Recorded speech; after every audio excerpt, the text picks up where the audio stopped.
కాంగ్రెస్ జాతీయ అధ్యక్షుడు మల్లికార్జున ఖర్గే కీలక వ్యాఖ్యలు చేశారు. మహిళా రిజర్వేషన్ల బిల్లుపై కేంద్ర ప్రభుత్వం హడావిడి చేస్తోందని విమర్శించారు. ఢిల్లీ వేదికగా కాంగ్రెస్ వర్కింగ్ కమిటీ సమావేశమైంది. ఈ భేటీలో కాంగ్రెస్ అగ్రనేతలతో పాటు కాంగ్రెస్ పాలిత రాష్ట్రాల ముఖ్యమంత్రులు హాజరయ్యారు.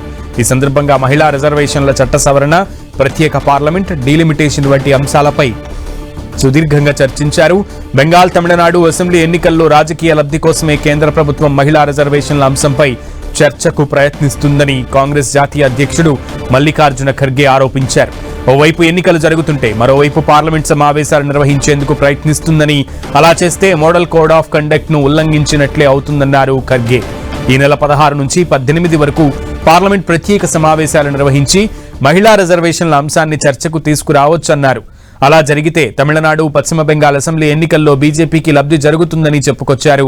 మరోవైపు ఈ అంశంపై కేంద్ర ఎన్నికల సంఘం మౌనంగా ఉండటాన్ని ఆయన తప్పుబట్టారు.